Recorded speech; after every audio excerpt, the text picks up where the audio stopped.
नमस्ते दोस्तों, आपने थंबनेल में देख लिया होगा हम लोग बात करने जा रहे हैं रूस यूक्रेन मुद्दे पर। यूक्रेन सोवियत संघ का हिस्सा था और 1991 में इसके विघटन के बाद यूक्रेन एक स्वतंत्र राष्ट्र बना। रूस लंबे समय से अपने प्रभाव क्षेत्र को बनाए रखने की कोशिश कर रहा है। खासकर सोवियत संघ के पतन के बाद यूक्रेन, जो एक समय सोवियत संघ का हिस्सा था, रूस के लिए बहुत ही महत्वपूर्ण है। रूस का उद्देश्य हमेशा से ये रहा है कि यूक्रेन को अपने प्रभाव क्षेत्र में बनाए रखा जाए ताकि पश्चिमी देशों, विशेष रूप से नाटो और यूरोपीय संघ का प्रभाव यहाँ ना बढ़े। अगर यूक्रेन नाटो का हिस्सा बन जाता तो रूस के पश्चिमी सीमा पर नाटो का सीधा प्रभाव होता, जो रूस के लिए काफी खतरा हो सकता था। रूस और यूक्रेन के बीच चल रहे संघर्ष की जड़ें 2014 में यूक्रेन में राजनीतिक उथल पुथल से जुड़ी है। ये संघर्ष तब शुरू हुआ जब रूस ने यूक्रेन के क्रीमिया प्रायद्वीप पर कब्जा कर लिया।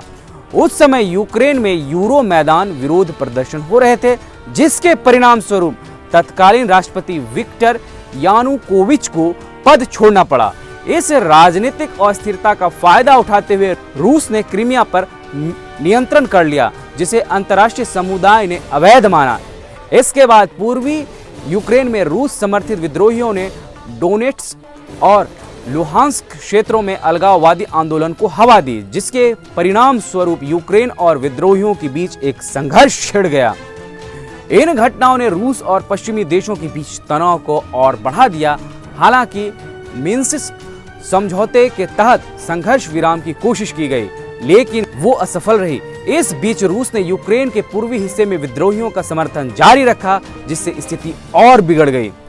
अब आता है साल 2022 की शुरुआत में रूस ने यूक्रेन पर एक बड़ा सैन्य आक्रमण शुरू कर दिया, जिससे दुनिया भर में एक बड़े संकट के रूप में देखा गया।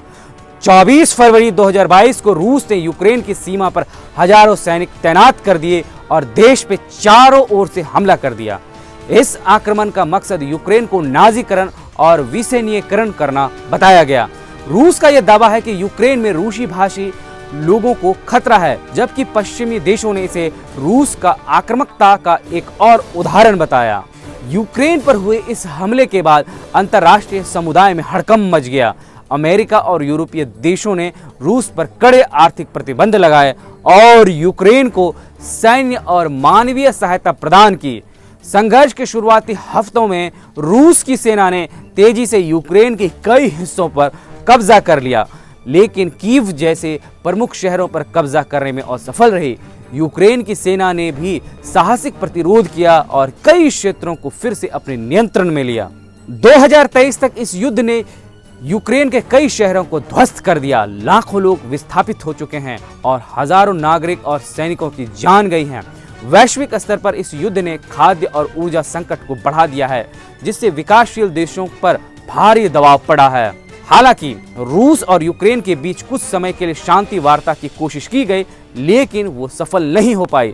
वर्तमान में ये संघर्ष जारी है और इसमें जल्द ही किसी समाधान की संभावना कम दिखती है।